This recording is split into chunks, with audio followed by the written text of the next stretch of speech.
Hello বন্ধুরা, আমাদের চ্যানেলে তোমাদের সকলকে স্বাগত। আজকে উপস্থিত হয়েছি আরও একটি নতুন ভিডিও নিয়ে। আজ আলোচনার বিষয় উচ্চ মাধ্যমিক তৃতীয় সেমিস্টারের পাঠ্য পোর্টরাজ গল্প। লিখেছেন লেখক শঙ্কর রাও খারাট। এই গল্পটি যাওয়ার আগে প্রথমে আমরা লেখক সম্পর্কে জানবো, তারপর গল্পের বিষয়বস্তু সম্পর্কে আলোচনা করব।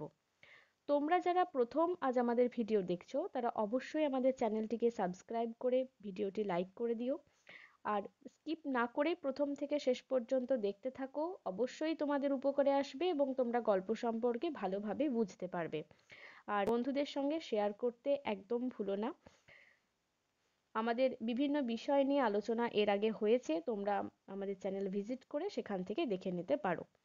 তো লেখক জন্মগ্রহণ করেছিলেন 11ই জুলাই 1921 খ্রিস্টাব্দে এবং তার মৃত্যু হয়েছিল 9ই এপ্রিল 2001 খ্রিস্টাব্দে। তার জন্ম হয়েছিল মহারাষ্ট্রের সাংলি জেলার আটপাড়ি গ্রামে। তার প্রথম গল্প মানুষের হক প্রকাশিত হয়েছিল 1958 খ্রিস্টাব্দে এবং প্রথম গল্পগ্রন্থ 12 জন গ্রাম্যভৃত্য ওই একই বছরেই প্রকাশিত হয়। এছাড়াও তার বেশ কিছু লেখার মধ্যে রয়েছে তদিপার, সাঙ্গাওয়া, সুতাকা, দন্ডি প্রভৃতি। তার আত্মজীবনীমূলক উপন্যাসটি হল তাড়াল অন্তরাল। লেখক শঙ্কর রাও খারাট ছিলেন একজন দলিত সম্প্রদায়ের লেখক। তিনি একজন মারাঠি ভাষার লেখক ছিলেন।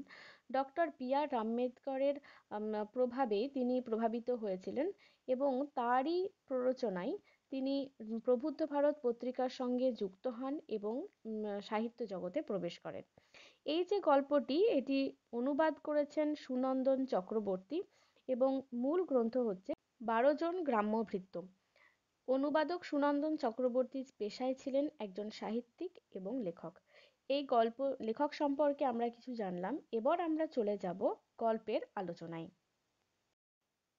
দলিত সম্প্রদায়ের সংগ্রামের কথাকে এই গল্পে তুলে ধরেছেন লেখক শঙ্কর রাও খারাট। ব্যক্তি জীবনে তিনি যেহেতু মাহার সম্প্রদায়ভুক্ত ছিলেন, তাই তিনি খুব কাছ থেকেই লক্ষ্য করেছিলেন যে সমাজের যে দলিত সম্প্রদায় বা নিম্নবিত্ত শ্রেণীর মানুষের প্রতি উচ্চবিত্ত শ্রেণীর মানুষের ব্যবহার এবং শোষণের প্রতিরূপটা কেমন ছিল।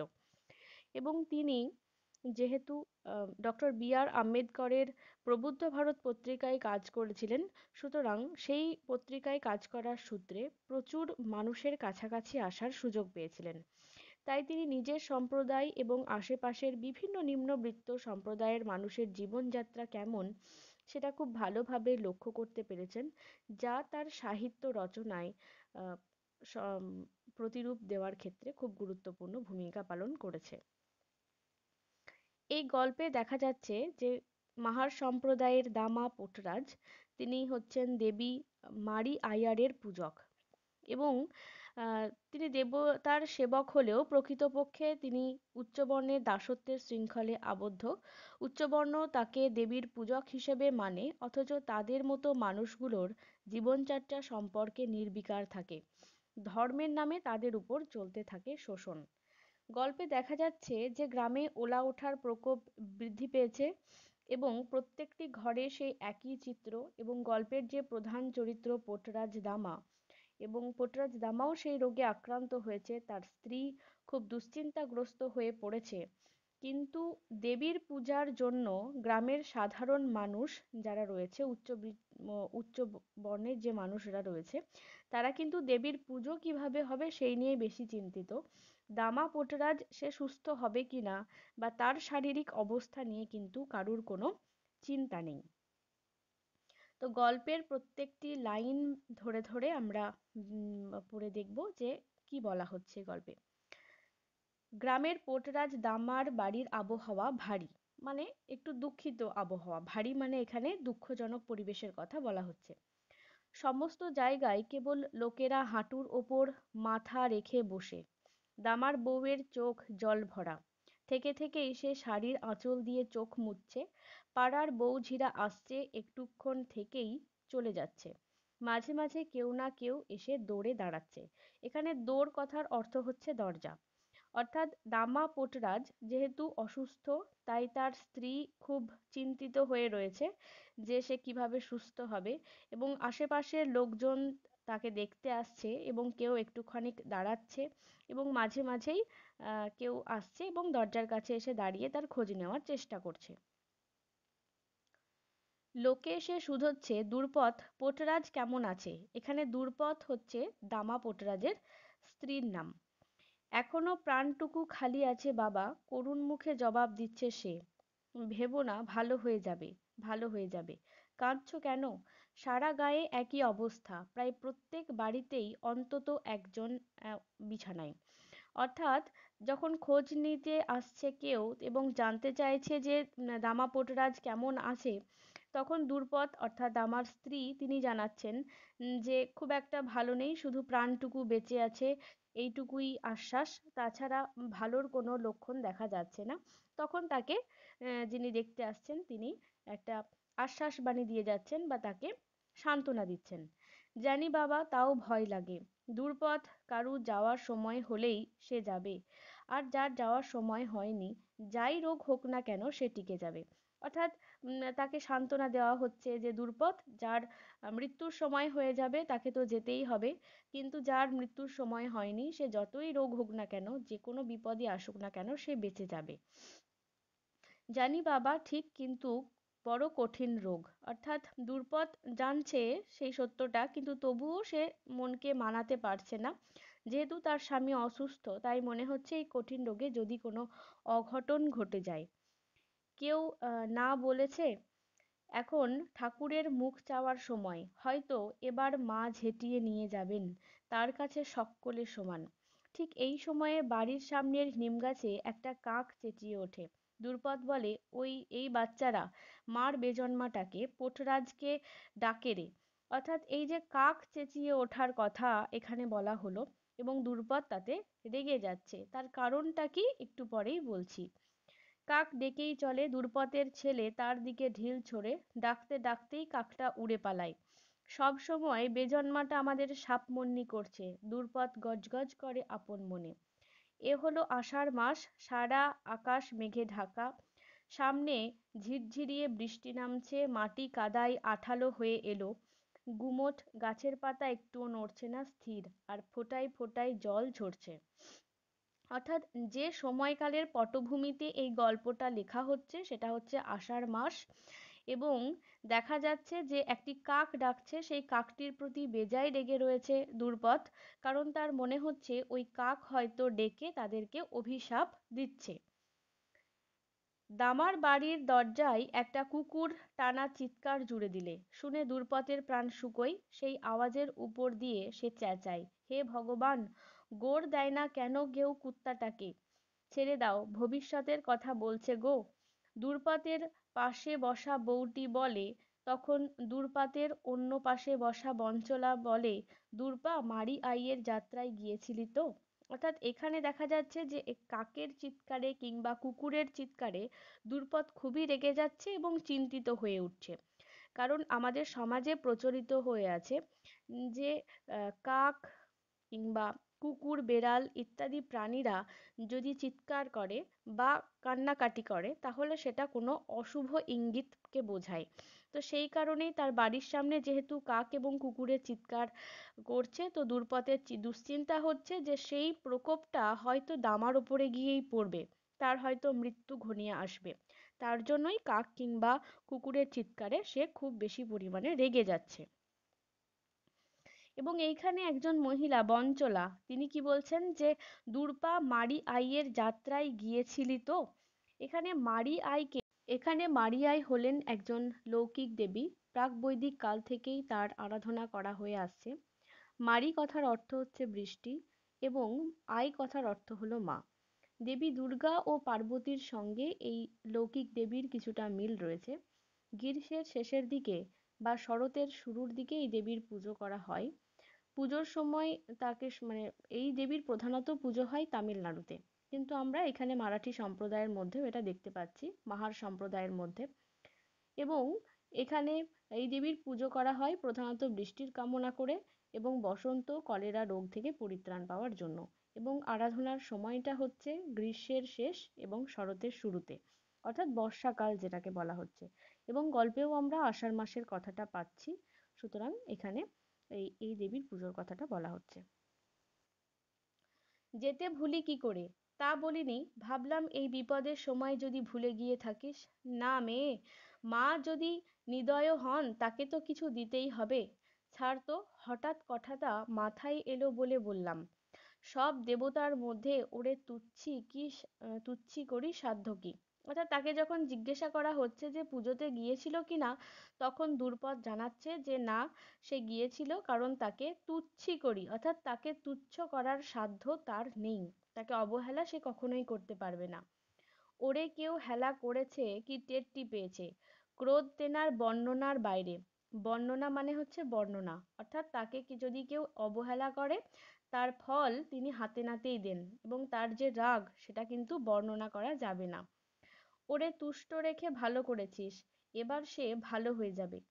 মেয়েটি দুর্পদের মুখে তাকিয়ে যোগ করে, এই দেখো কাঁদিস কেন, কাঁদলে অমঙ্গল হয়। দুর্পা, তোর স্বামীর কিছু হবে না রে, মা ওকে দেখবেন। সে তো বটেই, ওর বাপ মা মায়ের কাছে মানত করেছিল ওকে, সেজন্যই তো ও পোটরাজ। অর্থাৎ এই দামা পোটরাজের মা দেবী মারি আইয়ের কাছে মানত করেই তাকে লাভ করেছিলেন, তার জন্যই তাকে দেবীর সেবক হিসেবে রাখা হয়েছে। সেই জন্যই বলছে দুর্পদ যে ওর মা ওকে মানত করে পেয়েছিল, তার জন্যই তো ও পোটরাজ হয়েছে। বনচলা বাই বলে, তাহলে এই তো বুঝেছো, দামা হলো গিয়ে মায়ের পোটরাজ, তার ভক্ত, নিত্যি তার পুজো করে। মা কি তার ভক্তকে ভালোবাসেন না? তার রোষে পড়ে কি করে? ব্যাপারটা কি? উনি কি দেখতে পান না এ ঘরে ছোট ছেলেপিলেরা রয়েছে? দূর্পা বলতে শুরু করে, এসব কথাই মনে জেগেছে গো। হে মা, তোমার রোষে পড়লাম কেন?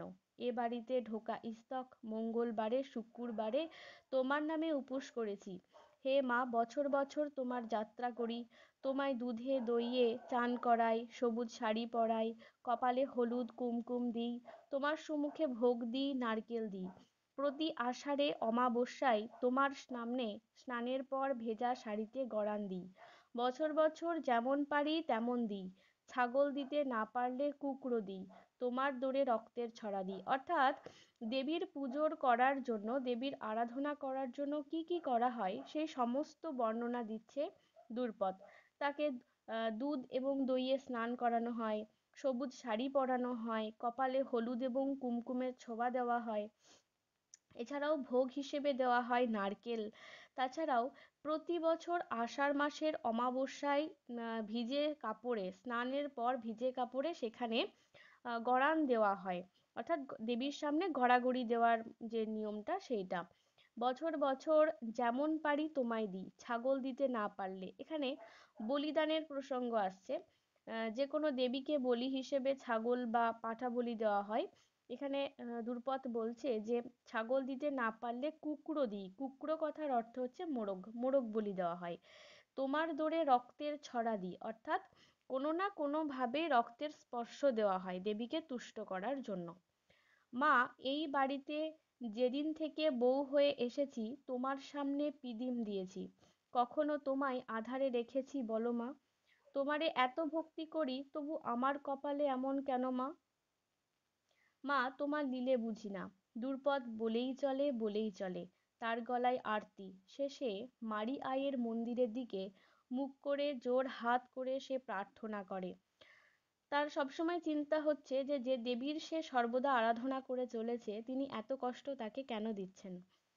দেবী, আমি কি কোনো ভুল করেছি? কি ভুল করেছি? ভুল করে থাকলে শাস্তি দাও, কিন্তু আমার স্বামীকে বাঁচাও, তার হাগা বমি বন্ধ করে তাকে ভালো করো মা। অর্থাৎ এই লাইনটার মধ্যে বোঝানো যাচ্ছে যে দামা পোটরাজের কি অসুখ হয়েছে, তার যে ওলা ওঠা বা ডায়রিয়া জাতীয় অসুখটা হয়েছিল, সেটা এই লাইনটাই বর্ণনা করে দিচ্ছে। আবহাওয়া থমথমে, গায়ের সর্বত্র কান্না আর চিৎকারের আওয়াজ, আর দুর্পতের বাড়ির বাইরে নিম গাছে বসে একটা কাক ডাকছে। শুনে তার হাত পা স্থির। রাতে একটা ফেউ বাড়ির চারদিকে চক্কর দিতে দিতে তীক্ষ্ণ চিৎকারে অন্ধকারকে চেরে, আর দুর্পতের বুকের ধুকধুকি পলকের জন্য থমকায়। রাতের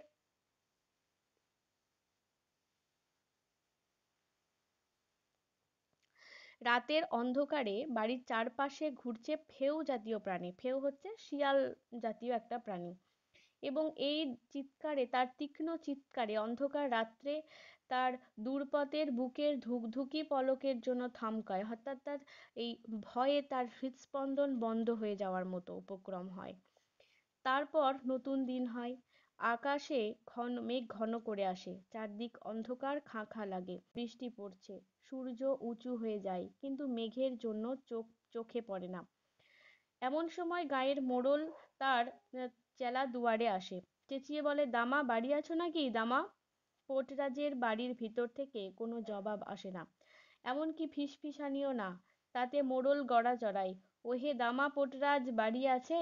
শেষ পর্যন্ত কেউ একজন উঁকি মারে এবং লোক চারজনকে দেখে বলে যে, গ্রাম মণ্ডলের লোকেরা এসেছে গো। বঞ্চনা বাই বলে, তা সে তো সত্যি, পোর্টরাজ কেমন আছে দেখতে লোকে তো আসবেই। 3 দিন হয়ে গেল পোর্টরাজ রোদে বেরোয় না। অর্থাৎ 3 দিন পোর্টরাজ বাইরে বেরোয়নি, তাকে কেউ দেখেনি, তার জন্যই হয়তো খোঁজ করতে এসেছে, সেটা বলা হচ্ছে। তাছাড়া প্রায় সব বাড়িতেই একজন করে বিছানায়। কে যে কাকে বলে, কে কি বলবে, কে জানে, কে জানে না আজ তার কপালে কি ঘটবে।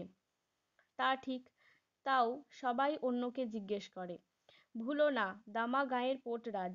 আর এখন যখন মা খেল শুরু করেছেন, যেই তার সামনে পড়বে সেই তার কোপে পড়বে। তাই এই দৌড়ে লোককে আসতেই হবে। মেয়েরা যখন কথা বলছিল, দুর্পদ দরজার কাছে গেল। বাইরে আস্তে আস্তে আঁচল দিয়ে চোখ মুছল দুর্পদ। মোড়লের সামনে দাঁড়িয়ে মাথা ঝুঁকিয়ে বলল পেন নাম হয়ে, অর্থাৎ মোড়লকে এখানে সমাজের উচ্চ বর্ণের মানুষ হিসেবে দেখানো হচ্ছে। উচ্চবিত্ত সম্প্রদায়ের প্রতিনিধি মোড়ল, যার সামনে সাধারণ মানুষ মাথা নিচু করে দাঁড়াচ্ছে। যদিও দামা পোর্টরাজ দেবীর সেবক, তার পূজারী, কিন্তু তা হলেও সমাজে উঁচু শ্রেণীর মানুষের কাছে তাকে কিন্তু মাথা নিচু করেই থাকতে হয়। তার অবস্থা দেখে মোড়ল শুধোলে, দামা কোথায় এ কদিন? ঘরে, বিছানায়। বিছানায় কেন? মায়ের দয়া, মায়ের দয়া। বলতে গিয়ে সে কেঁদে ফেলে, মুখ ঢাকে সে, বলে, বলো কি, মা নিজের ভক্তকেই হেনেছেন? মোড়ল অবাক হয়।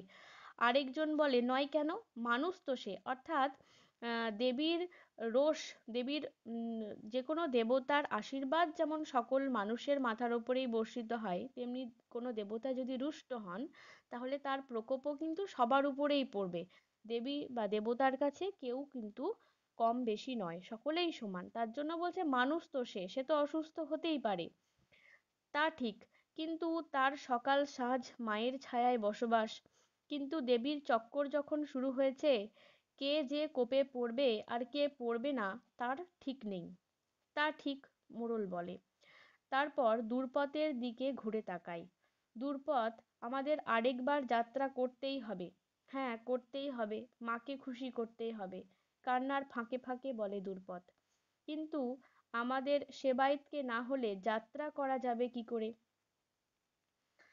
ঠিক, কিন্তু মরদটা আমার পড়ে আছে যে। দূরপথ, মাকে গায়ের সীমানায় নিয়ে যেতে হবেই। ঠিক, না হলে মার চক্কর গায়ের উপর থেকে কাটবে না, আরেকজন যোগ করে।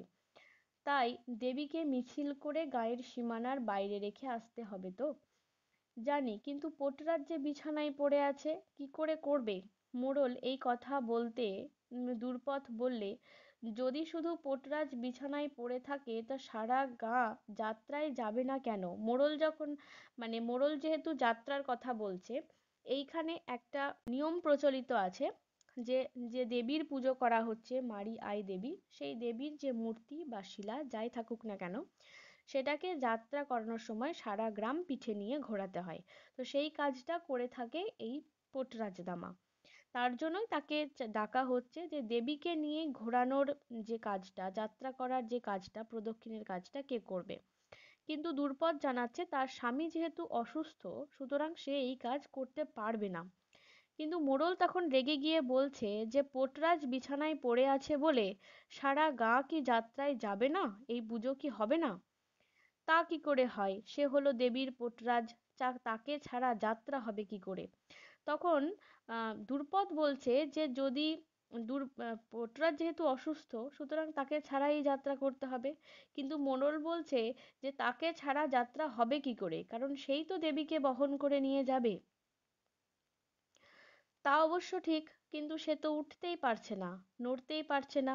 দুর্পদ এই কথা বলতে গাঁও বুড়োরা নিজেদের মধ্যে সলায় লাগলো, অর্থাৎ তারা নিজেদের, গাঁও বুড়ো অর্থাৎ গ্রামের যে সমস্ত বয়স্ক মানুষ রয়েছেন, বয়োজ্যেষ্ঠ মানুষ, তারা নিজেদের মধ্যে পরামর্শ করতে লাগলো। শলা মানে হচ্ছে পরামর্শ। হঠাৎ মোড়লের মাথায় একটা কথা খেললো, আরে, তোর বড় ছেলে তো বাড়িতেই আছে, আছে না? ওই হাই স্কুলে পড়ছে এখন যে ছেলেটা। হ্যাঁ, আছে। অর্থাৎ বড় ছেলে হচ্ছে, দুর্পদের বড় ছেলে এখন হাই স্কুলে পড়ছে, তার কথা মোড়লের মনে পড়েছে। ওর কথাই বলছি। হ্যাঁ, বাড়িতেই আছে। তা ওর বাবার জায়গায় যদি যাত্রাটা করে তো ক্ষতি কি, বা ক্ষতি কি? অতটুকু বাচ্চা, তা ওর বাবার জায়গায় ও যদি যাত্রাটা করে তো ক্ষতি কি? অতটুকু বাচ্চা পারবে কি? ওকে কি এখনই পোর্টরাজ বলা যায়? পোর্টরাজ যদি নাও হয় তো ওকেই পোর্টরাজ বলে ধরতে হবে। ওর বাবা না থাকলে আহ, তোর বাড়িতে তো একজন পোর্টরাজ থাকতে হবেই। তা তো হবেই, কিন্তু শুধু বাকিতে কি পোর্টরাজ হয়? তার জন্য দরকার যাত্রা করা। তাছাড়া দেবীর কাছে কিছু একটা মানতও মানত করাও দরকার। করুক না ও, কি এসে যায়? তাছাড়া গায়ের জন্য একজন পোর্টরাজ তো দরকারই। দুর্পদের বড় ছেলে আনন্দ সব কথাই শুনতে পেলে সে যতই শোনে ততই ঘামে। বাকিটা জীবন দেবীকে পিঠে করে বয়ে বেড়াতে হবে ভাবতেই তার রাগ হলো, নিঃশ্বাস ঘন হয়ে এলো, বুকের ওঠা পড়া দ্রুত হলো। অর্থাৎ এই আনন্দই হচ্ছে দুর্পদের বড় ছেলে, এবং তাকে বলা হচ্ছে দামা পোটরাজের পরবর্তীতে তার বাবার যে দায়িত্বটা, অর্থাৎ সেবকের দায়িত্বটা নেওয়ার জন্য। কিন্তু এই কথায় যে দেবীকে পিঠে করে বইয়ে বেড়াতে হবে, সেই কথায় আনন্দর ভয় লাগে। এবং পরবর্তীতে আমরা দেখব যে আনন্দ অন্ধবিশ্বাস এবং কুসংস্কারের বিরুদ্ধে সে প্রতিবাদী একটা সত্তা। সে কখনোই এই ব্যাপারটা মেনে নেবে না, এবং তার পরবর্তীতে কি করা যায় সেই পদক্ষেপ সে গ্রহণ করবে। সুতরাং এই গল্পটায় দেখানো হচ্ছে যে একজন যারা নিম্নবিত্ত সম্প্রদায়ের মানুষ, তারা যে পরিস্থিতিতেই থাকুক না কেন, তারা সুস্থ থাকুক বা অসুস্থ থাকুক, সমাজের কাজ তাদেরকে করতেই হবে। উচ্চবর্ণের মানুষ কোনোভাবেই তাদের রেহাই দেবে না। তো এই আজকের পর্বে এই পর্যন্ত থাকলো। আমাদের দ্বিতীয় পর্ব আসবে, সেইখানে তোমরা এই গল্পটির বাকি অংশের বর্ণনা বিশ্লেষণ তোমরা দেখতে পাবে। তোমাদের যদি আলোচনা ভালো লাগে তাহলে অবশ্যই একটা লাইক করে দিও, এবং এই চ্যানেলটিকে সাবস্ক্রাইব করে রাখো, যাতে পরবর্তী ভিডিওগুলি তোমাদের কাছে খুব তাড়াতাড়ি পৌঁছে যায়।